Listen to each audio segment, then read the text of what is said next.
All right. Welcome, everyone. Thank you for being here. Thank you for taking time out of some of the beautiful weather we've been having to be inside, or maybe you're out on your porch with a nice beverage, just enjoying the outdoors and listening to me. So if that's you, then you're really living the good life. Congratulations.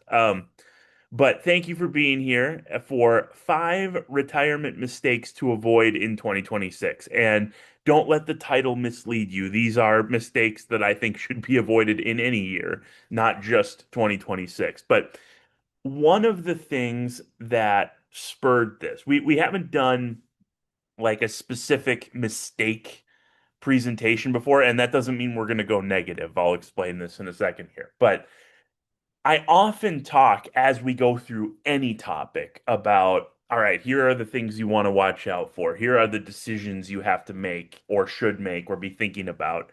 And often that leads to one of the my pet sayings, which you probably haven't heard in a little while, but I'll dust off an old chestnut for you, which is well, maybe the best way to say it is my wife and I just celebrated our fifth wedding anniversary earlier this month. So it's been 5 great years. We're looking forward to many more, thankfully. And but back at the time when we were still engaged, and then before that, just dating, I was obviously meeting her family and her extended family, and you then get the eternal question, what do you do? And my answer was, well, I'm a financial advisor.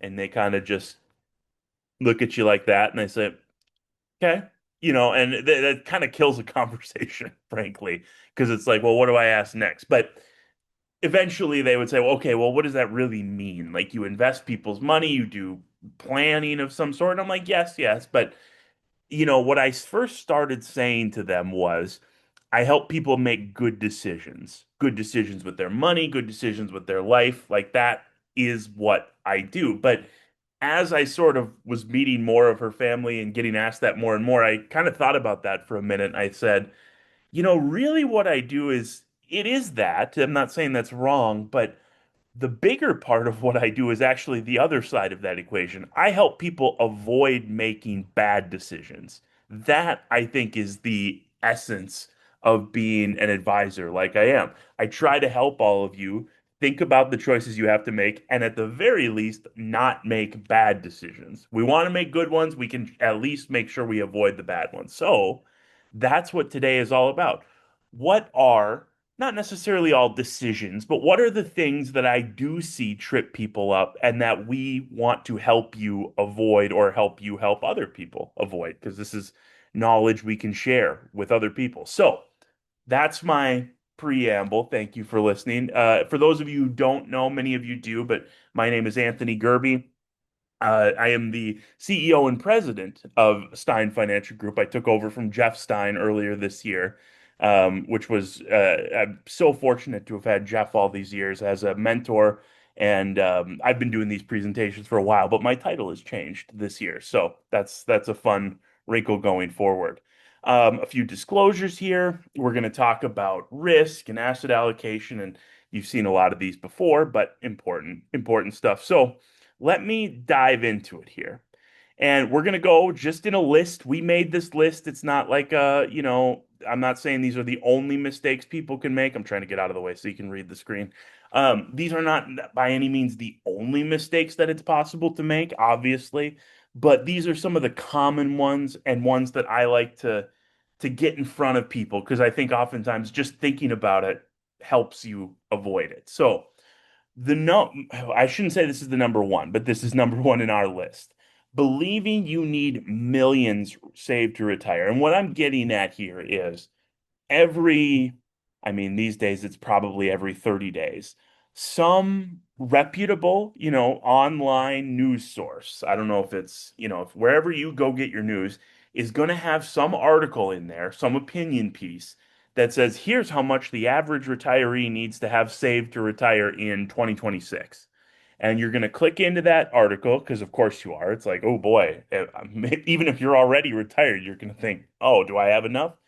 And it's going to say something like, We find that the median household needs 1.8 million or 2.5 million dollars saved to retire. And immediately that gives a lot of people heartburn because they look at it and they say, "Oh boy, that's not me. Like, whoa, did I make a big mistake here?" And these articles come from a real place. I'm not saying they're misleading, but I do think that that number is not nearly a one size fits all offer. Don't get hung up on it. One of the things for the people we work with is a lot of people we work with, a lot of you on this call have pensions. We work with a lot of public employees. That's a huge part of the benefit that those articles never take into account. Okay. And for those of you who don't, because we work with plenty of people who don't have any pensions, that does not necessarily mean, oh boy, if I'm under whatever number that's listed in there, that all of a sudden, oh, I'm in big trouble here. Often, well, let me say this as simply as I can. There is no magic number. There is no number that I look at secretly. Maybe I don't tell it to you, but when I'm looking at your financial picture, I'm like, well, they're under, $1 million. So yeah, we're gonna have a problem with this retirement. There is no magic number. It is all about income. And that doesn't mean it's all about just your what income comes in from your social security check or any revolving income. It's what your assets can generate in income. But that's what matters. What does your cash flow look like? That's whether you can retire or not. And that's what we plan for. So don't get hung up on seeing this number in the bank and saying, well, if I'm under this number, I'm in bad shape. And if I'm at it, I'm in good shape. No, it's not that simple. Thankfully, it's not that simple because that often leads to people being able to retire sooner than they think. So don't get too hung up on a number. Everyone's retirement is different, is that last bullet point there. I know that that's maybe seems obvious, but don't forget it, right? When I do planning, when Amy does planning, we look at three things. We look at your income. So that's going to be if you have a pension, it's your pension income or Social Security. We look at your assets. So that might be your retirement account, or maybe you inherited some money, or wherever your money is sitting. Even bank accounts are an asset, and your home, although that's a little bit different because you don't necessarily take money out of your house to live on. And then the third is what you're going to spend it on. What do you spend in a month, in an average month, in a high month, And if those three things fit together, it doesn't matter what number you have in the bank. It matters whether the pieces fit together correctly. So don't get hung up on a number. I think that is often a real point of stress. And like, ooh, I saw it. And these articles, start looking for them. You'll notice them. They're there every month. There's a new one, a new version of the same article written. Don't freak out. You can talk to us about it. We'll help you figure it out. Number two, leaving taxes out of the conversation. Now, I don't think any of us, I don't have too many conversations where somebody walks up and says, "Oh, there's taxes with all this stuff."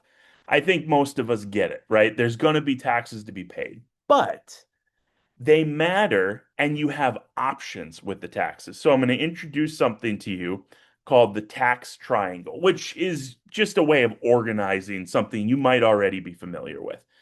There are basically, and of course, there's a million variations of this, which we could spend our own hour on, but there are basically three different types of investment accounts. And when I say type, you can be invested, you can buy investments of the same kind in all three of them. So, for example, let me make that crystal clear. If I want to buy 3M stock, okay, I can buy 3M stock in a tax advantaged account, in a tax deferred account, and in a taxable account. I can buy the same investment. What I'm talking about with the taxes is the box that the investment comes in. And the box matters for taxes. It's basically what tax treatment are your investments going to get. So, the three different types, let's go through them really quick. The good examples are in the kind of small print next to the individual triangles there. Tax deferred is probably the one most of you are most familiar with. Although you're actually really familiar with taxable or too, even if you don't think you have one. I'll explain that. But tax deferred, that is your workplace retirement account. Now, you may have a Roth retirement account, that's actually tax advantaged. And don't get hung up on, well, tax advantaged sounds better than tax deferred. I would really argue that these three categories are rock, paper, scissors.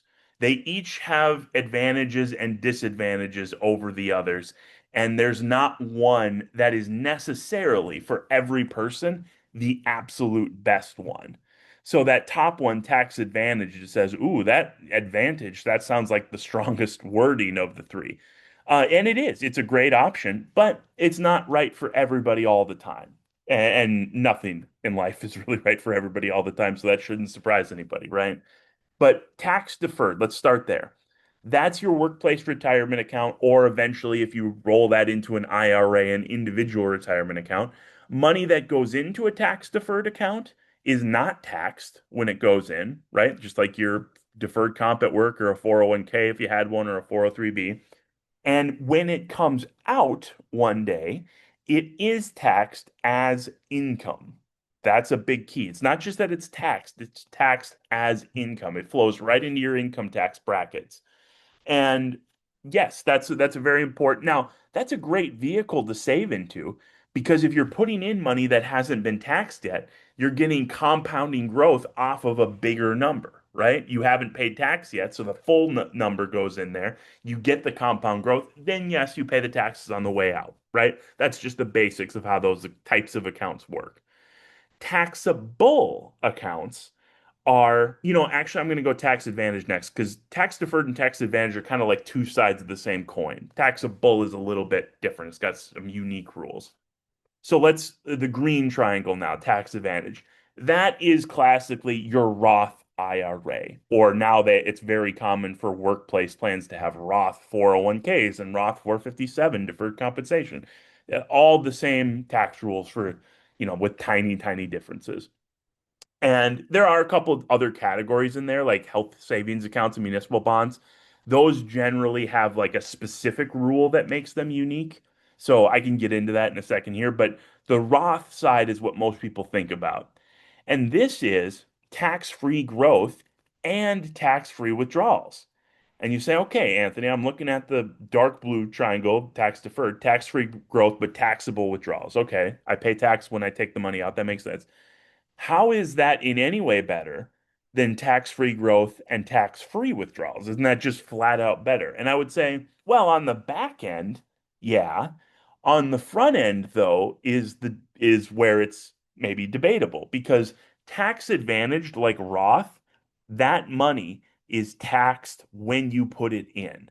So, in other words, when you do your deferred comp contributions from your paycheck every month, if you do it into tax deferred, they don't take any taxes out of that amount. It's just pre-tax goes in.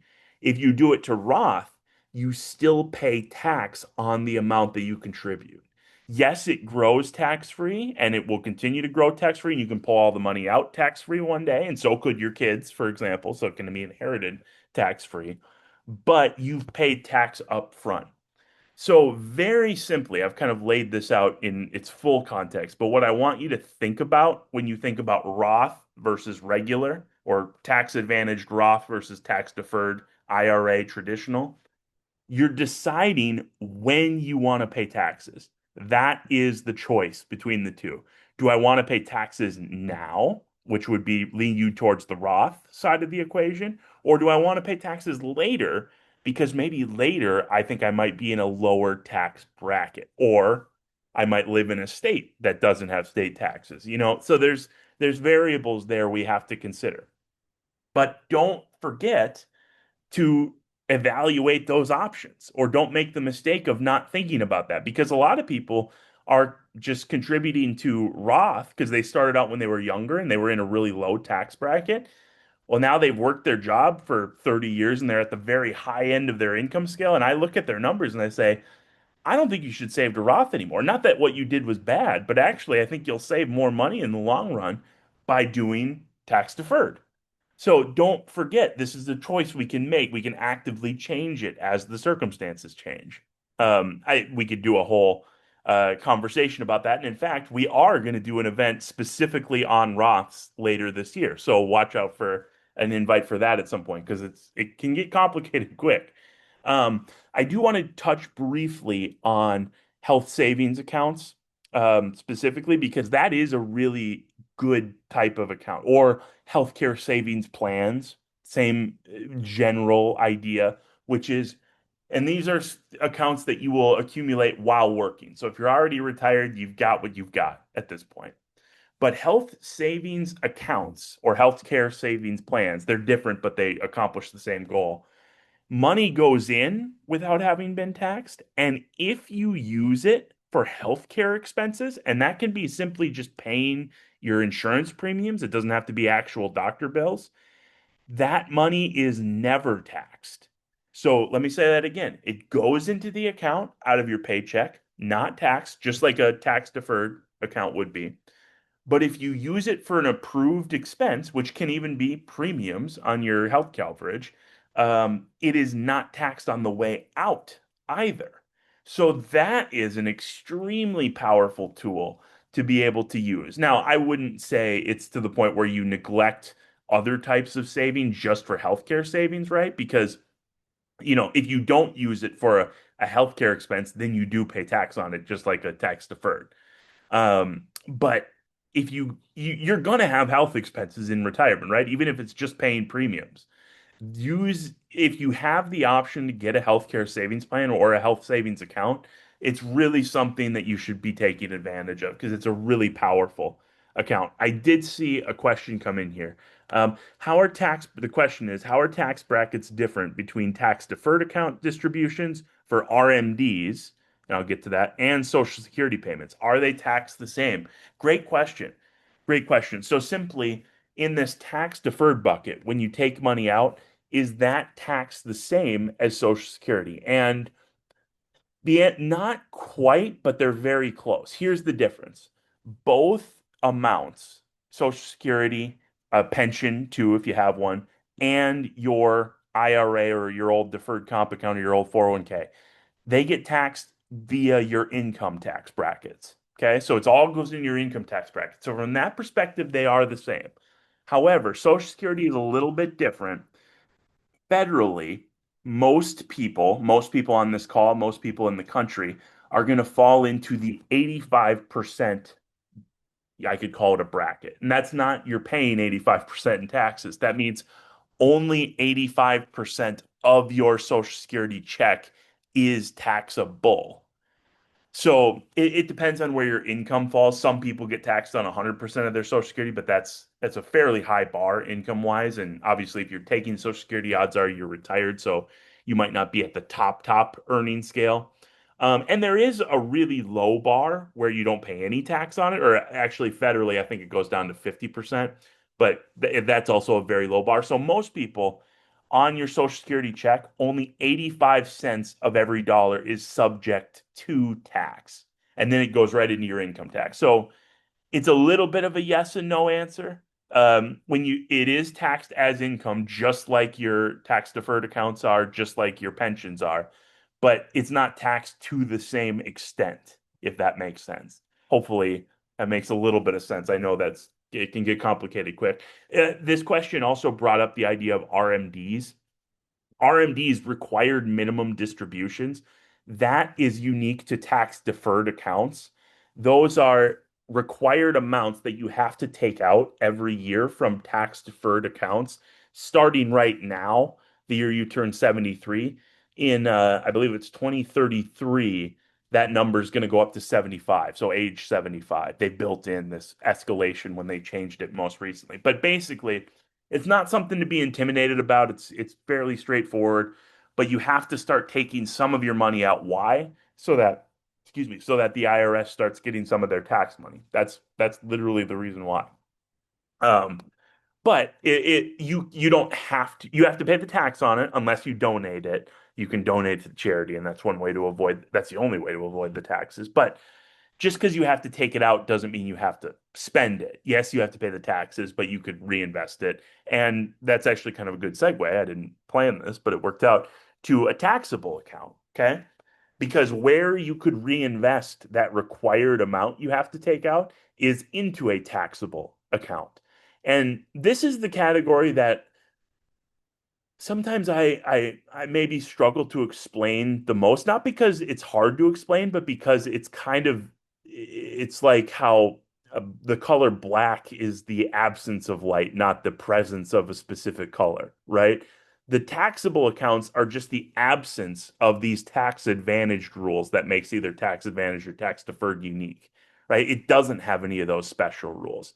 Here's what that means. And by the way, all of you have experience with a taxable account, whether you realize it or not, because bank accounts are taxable accounts. That's why every year your bank insults you by sending you the statement that you made $15 in interest last year on your savings account. They have to report that because it's a taxable account. So, maybe if interest rates go up at some point, it'll look a little more friendly, those statements. But it's kind of just like, okay, great. I made $50 or $10 last year. Whoop-de-doo. But they have to report that because that money is taxable. So you can see these called brokerage accounts. Now, brokerage accounts can be tax deferred or tax advantage too. So that's why it's kind of hard to explain. But basically, I'm going to call these non-IRAs, non-Roth IRAs, non-regular IRAs. They're non-IRAs. And that's not a perfect name for them, but I think it gets the point across. And here are the key ways in which the taxes for these taxable accounts differ. Okay. Every dollar you put into a taxable account, you will never pay tax on again because you've already paid tax on it, right? You don't get a deduction for what you put in. So it's come out of your paycheck at some point if you've earned that money and you paid tax on it when you earned it.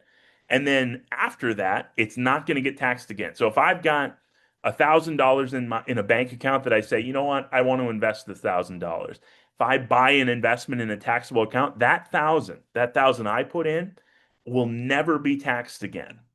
Period. Now, if that account grows, that's where the taxes come in. So every year, if I earn any interest or generate any dividends from owning a stock, that income is reported to me.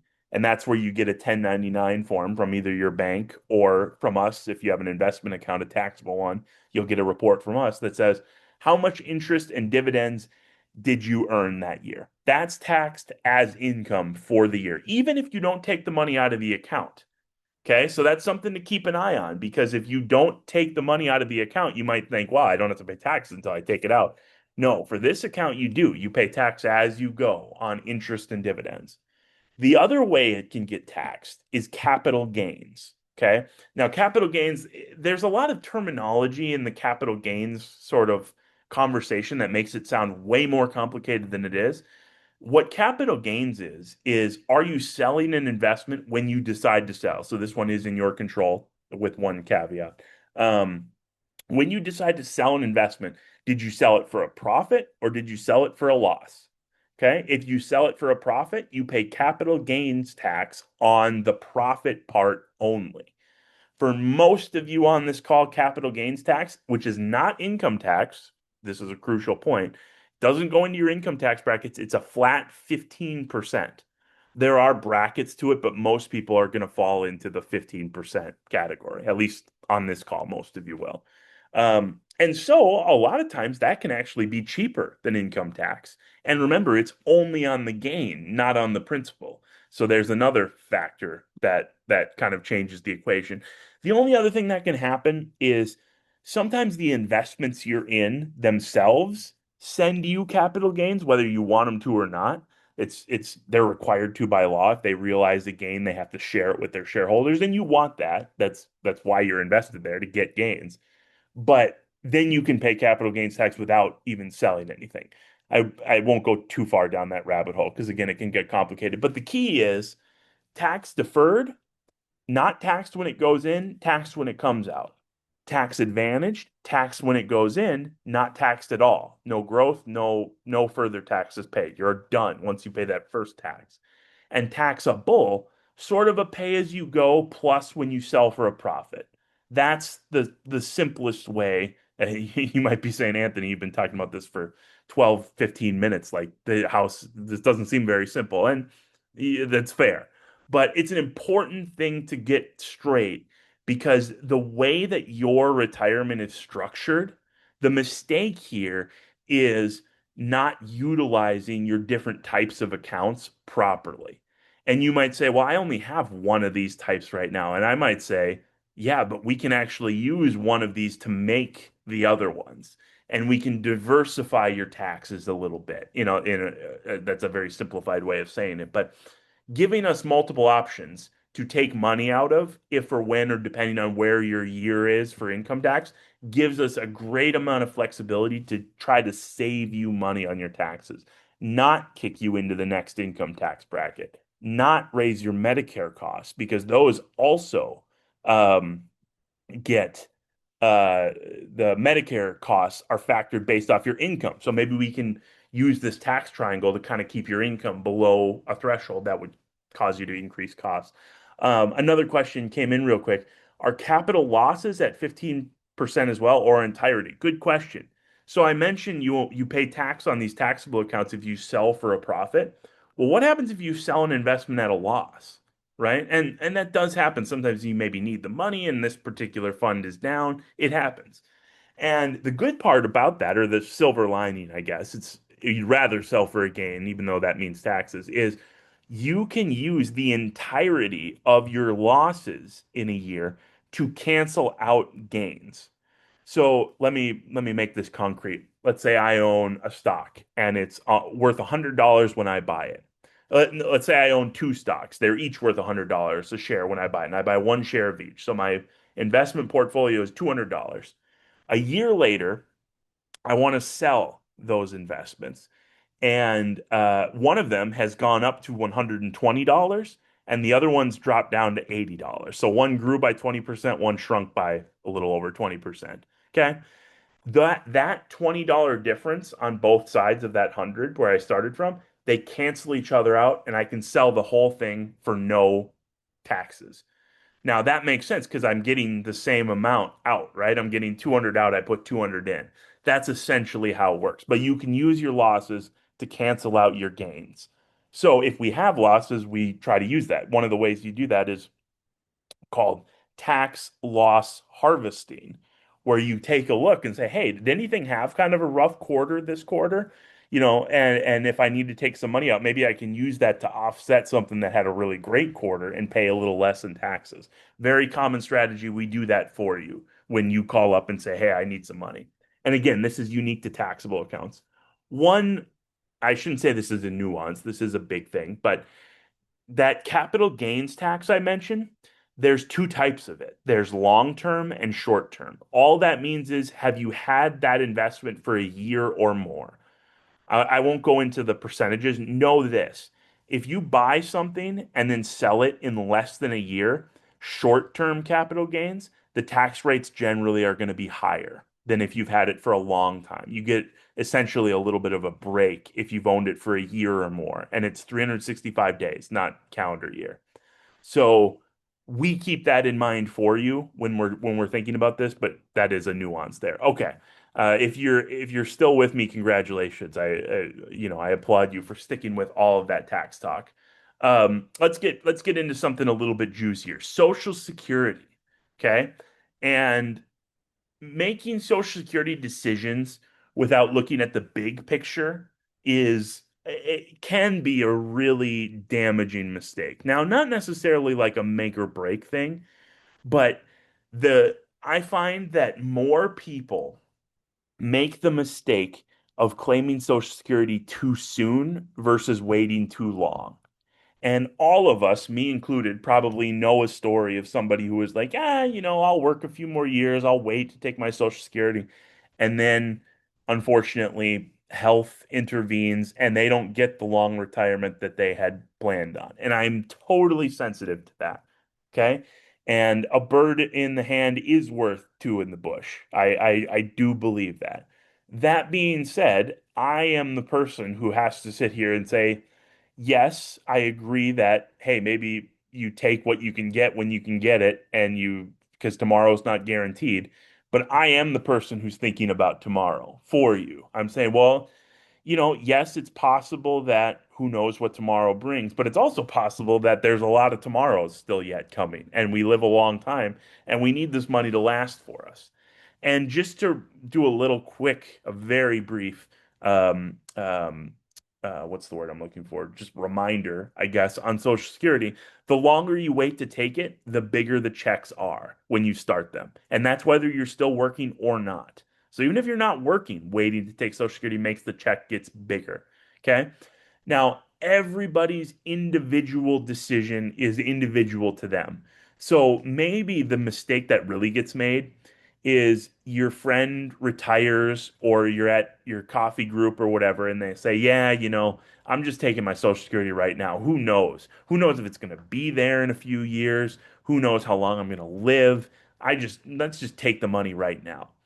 And the mistake is not that they're wrong necessarily. They might be absolutely right for them. The mistake is don't immediately assume that that logic also applies to you. Okay. Now, your health, your family health history better than I do. You know what your cash flow is, right? And I can help you figure that out. So we both know that. But and so I get it. There is an emotional component to this, but don't assume the logic that made sense for somebody else is necessarily right for you. One of the big worries, of course, is will Social Security go away? And I can't guarantee you anything there. I will say we are very, how should I put it? I am not very concerned that Social Security is going to significantly diminish or frankly even change for people who are either already receiving or about to receive. And I'm going to say about is within 10, 15 years of retirement right now. Um, it could. I'm not here to tell you this is ironclad. This is up to Congress. So they're the ones who are ultimately going to decide. But what everybody worries about right now, and rightfully so, is the trust fund, the fund that pays out Social Security when the amount of taxes we're collecting aren't enough to pay all the checks out, which is where we sit every year.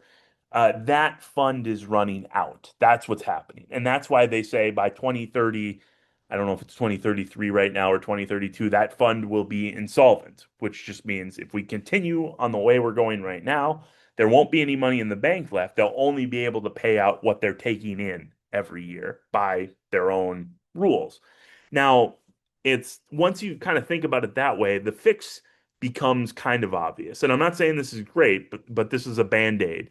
They're gonna just take money from somewhere else and replenish the trust fund. I think that will ultimately be what happens. Now, maybe that will come with some rule changes. Maybe that will come with some rule changes for people who are really young. Like, hey, you got to work more years going into the future so we can kind of balance this thing a little bit. Maybe it will be payroll tax increases for everybody who's still working. That could be possible. There's a lot of different little band-aids or temporary fixes they could throw onto this thing. Okay. And that's why I'm not that worried, at least in the medium term, because there are band-aids here. We're not at a point where it's like, hey, unless we overhaul this whole system, it's all going to collapse. We're at the point where, yeah, the trust fund's running out of money, which just means we're going to take it from somewhere else and probably go into more debt to get it there. And do I think that's a great thing? No. But I do think that's a better solution than just letting Social Security kind of circle the toilet and eventually, get flushed, right? We have to fix this problem. I do believe it's going to get fixed. And I don't believe in the next, I don't want to be too far looking with my predictions here, but I would be very surprised. Me personally, this is my personal opinion. I would be very surprised if anyone on this call experiences any difference in their Social Security check versus what the system is promising right now. I would be very surprised by that. And just because there would be a lot of political fallout from that, there would be a lot of economic fallout from that. I think that's just not a road that they're going to want to go down, they being Congress. No guarantees in life. I would be very surprised.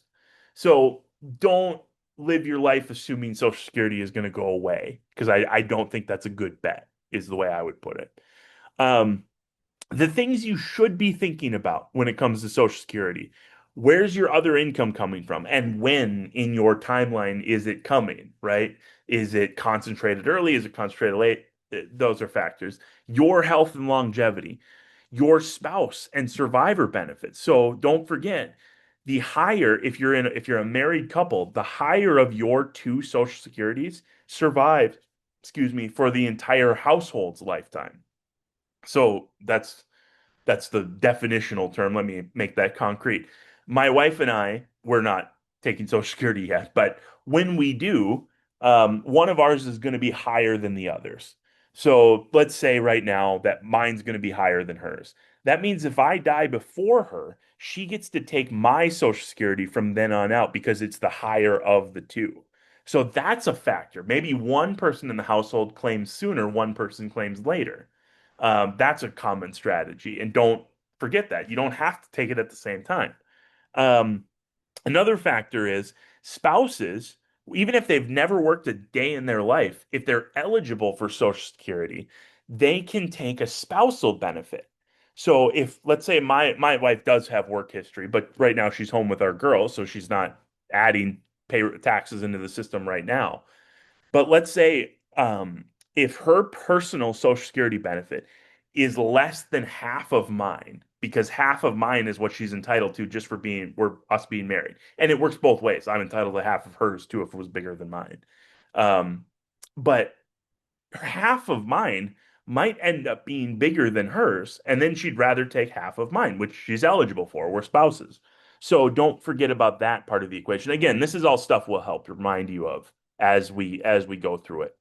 Number four, thank you all for sticking with all this stuff. Hopefully you're picking up some nuggets here. That's the goal. Treating your investment strategy as set it and forget it. I don't think too many people who are retiring age make this mistake. I think the way we frame it as set it and forget it is more of a younger person's mistake. Like, oh, I'll just set it and never, I don't need to look at it again.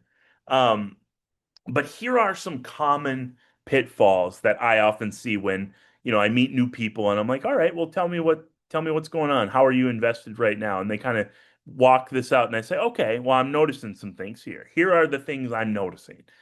Becoming too conservative too soon. Okay. I have a lot of people who are maybe in their 50s, not yet retired, who are, yeah, I started to get a little bit more conservative here because I'm getting closer to retirement. And by the way, being conservative or aggressive, that's relative to the person.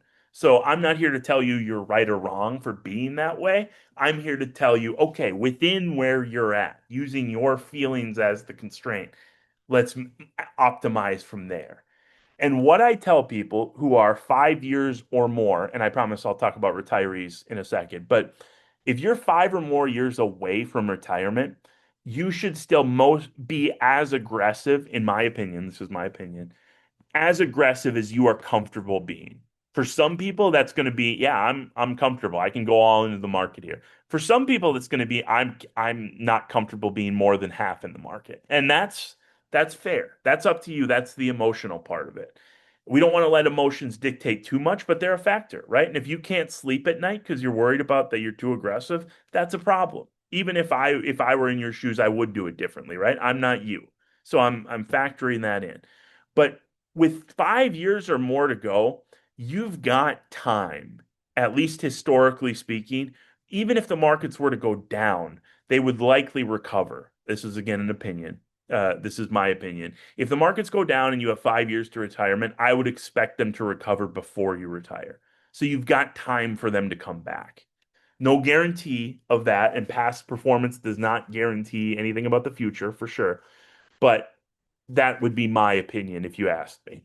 When you're within 2 or 3 years, okay, now there's room to maybe start getting a little more conservative. It all depends on your circumstances, but that's the point at which I start recommending people, all right, let's pare back on the risk a little bit.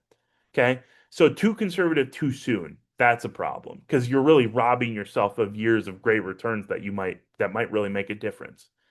Reacting emotionally to market downturns. Obviously, this is a difficult one, right? Because I've seen it through my years here. The common when if we have a rough quarter or a rough year, and you look at every statement after statement, and the balance is getting lower, whether you're still working or you're retired, I get it. That eats at you. You're saying, I got to do something. You feel a little bit powerless. You feel out of control. It's like, I can't just keep sitting here and watching this account go down. And we will have down periods again. Thankfully, in recent history, things have been pretty good, other than some few isolated spots. But we will have that period. And it all depends on what's going on because there are some instances where I would agree, like, yeah, we need to get safe right now. I'm very worried about where this is going. But there are other periods where I would say, I really think we ride this one out. I really think we just, with a little fortitude, we can get through this. COVID was a great example of that. COVID was a very sharp, very quick drop. If you remember, if you worked with us at the time, I was calling out to people saying, how are you do? First of all, how are you doing? How are things going? I think we stick this one out. I think we stick this one out. And that was a good example of it came back very quickly, so we didn't have to ride it out for too long. But there we will have opinions about it, but you should at least talk to us so you can get our objective opinion, not just a there's an impulse that people have to want to do something to control what's going on, and often that can work against you, is kind of the problem. Question came in. Should I just stop looking at the market numbers daily? Just breathe and relax. Yeah, probably. I mean, I'm not going to tell you not to look at the markets. I look at the markets. Now it's my job to look at the markets, so that's a little bit different. I would say if it's affecting your day-to-day life, what the market's doing on any particular day, that's a great reason to stop. And I'm always pro information. Okay. I like having, as long as it's accurate, of course. I like more information is usually better. But if it's causing stress, then I think it's not worth it for you. And I say that to anyone, not just the person who asked the question. Um, One of the things that is, how should I say, I think not communicated well, especially on the news, or like on an online news site, is when there is a what I would call a market was down today day. They can really build it up to make it seem like, wow, what a terrible day in the markets. The Dow was down 1,000 points today. And for those of us who have been in investing for a long time, Dow being down 1,000 points, when you first started becoming aware of investing, that was a big deal. Like that was a big drop. Here's the thing. As the markets have grown over the years and they continue to hit new all-time highs, the amount of points the market drops is not what you should be watching because as the market grows, it has more points to begin with. So let me put it this way. If the market has 100 points, and I'm not going to get into what points are right now. You could say percentages, but there is a number for the markets, and it's just a formula essentially. I'm not going to get into that right now because we'll go down a rabbit hole. But let's say the market's at 100 points and it loses 10 points in a day. Okay, that's a 10% drop. That's significant. If our market went down 10% in a day, you would be hearing from me the next day or as soon as we could get our message out because we have to get it approved before we send it. Like that is, you will be hearing from me. That's a big deal. If the market is at 1,000 points and it goes down 10 points, now we're talking a 1% drop. Okay. That's not a big deal. That happens all the time. But the market went down 10 points in both those scenarios, right? So when you see the news and they say the Dow dropped 900 points, the question you need to be asking is, yeah, but where was it to start? And 900 points today versus 900 points 40 years ago, way different percentage wise. So, what you should care about, in my opinion, is not how many points it drops, it's what percentage the market drops when it drops or goes up. Same difference. When it goes up, it's the same kind of equation. What percentage? If the market goes down by 1 or 1.5%, that's like, all right, not a great day, but that just happens. That's just going to happen randomly or seemingly randomly throughout the year. And if that's the day that gets you worried, then yeah, that's a good reason not to look at the markets every day because that's just going to happen just randomly for all sorts of different reasons. And it doesn't necessarily mean anything about the long-term picture of where the market's going. This year is a great example of that. We have the Iran war kicking off in March. Markets are down for March. You probably noticed on your statements for March that, oh, okay, first quarter this year not looked like it was going well, and then all of a sudden not. Well, by the time you got your second quarter statements, which would have been at the end of June, right? Yeah, July is the start of the third quarter. So end of June statements, that was all back, right? All that money that had dropped in March, it had recovered already. And that's the way the markets work a lot of the time. Always feel free to talk to us about whatever you're feeling. Like I have no problem talking to you on the phone and you just saying, I just got to get this off my chest, Anthony. I'm really nervous about things. And depending on how we feel about it, I'll say, okay, here are some things we can maybe do to help make you feel better, but I don't want to go too far because I don't want to, hurt ourselves. And that's what that second bullet point is going to. So thanks for listening to my digression there, but a great question. It's a really important point. Sometimes looking at the markets every day, some of you are probably thinking like, "Oh my God, I can't imagine if I looked at the markets every day." But some of you probably do. And that's okay, but if it's causing stress, it's probably not worth it. Okay? And know that I'm looking at the markets every day. So you've got somebody in your corner who is doing it.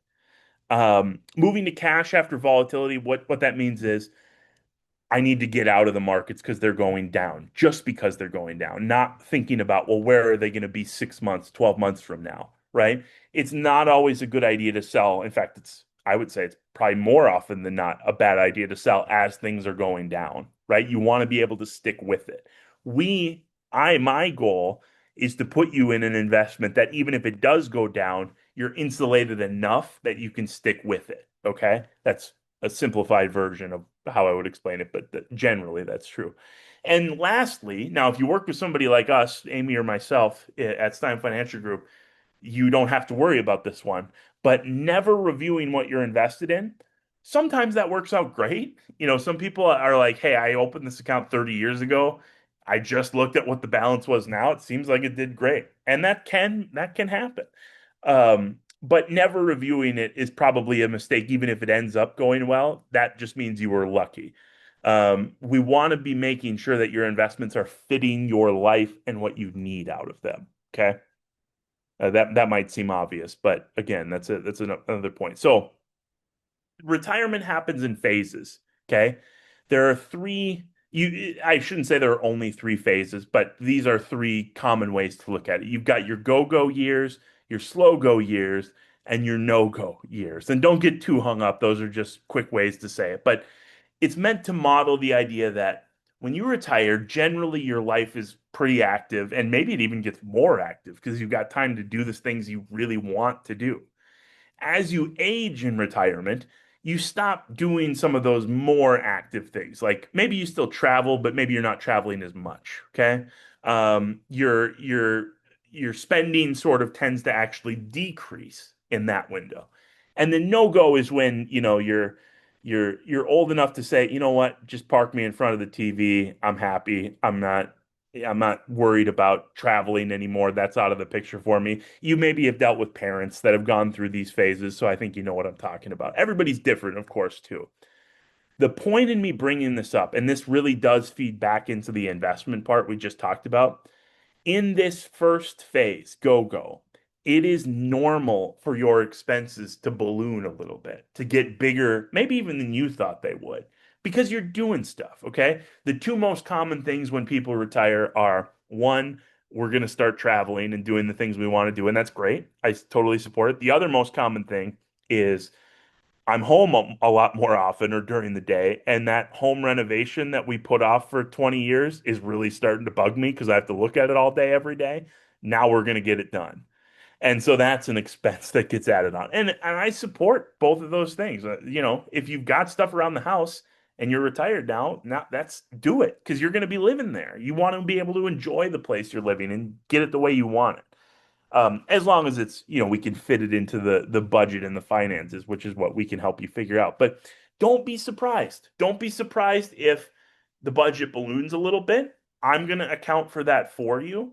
And then as you get older, it's probably naturally going to shrink. And that does tend to surprise people sometimes because they say, well, shouldn't my life get more expensive if I need health care or long-term care or, all that stuff? And those things are really expensive, don't get me wrong. But in general, as you get older, your expenses actually do go down, even as healthcare becomes a bigger piece of the picture, because you're just not doing as much as you were in your 50s and 60s, let's say, when you're in your 80s and 90s. And I would bet if you take a look at your parents, for example, if you think about it, that trend will apply to them too. Everybody's different, of course, but in general, it's a fairly safe estimate.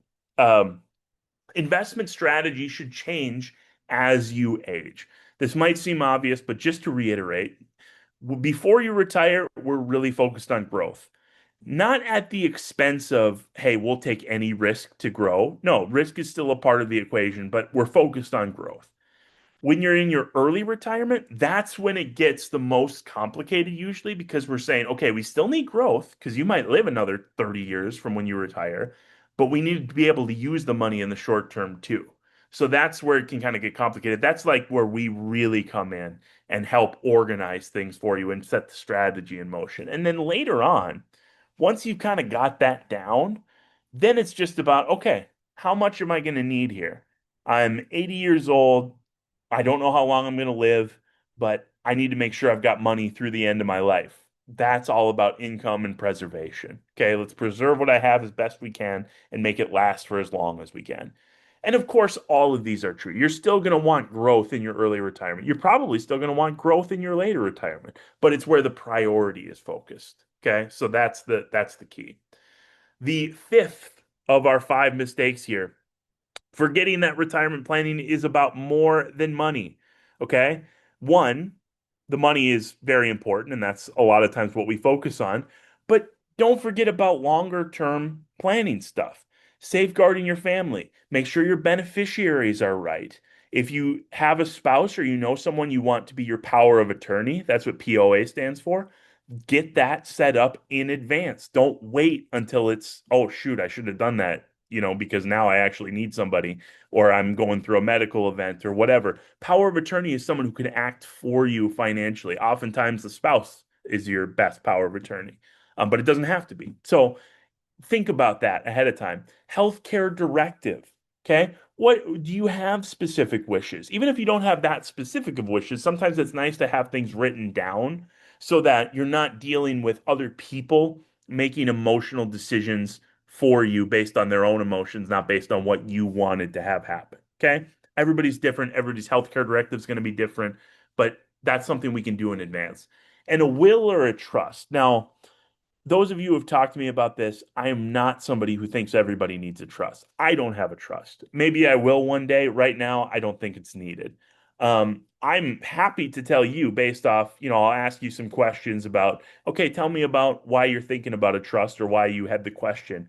But I have a lot of people who come in and say, so and so, my neighbor next door, they just got a trust. And they were like, yeah, their advisor told them everybody should have a trust. And I don't necessarily agree with that. I don't think a lot of people need trust.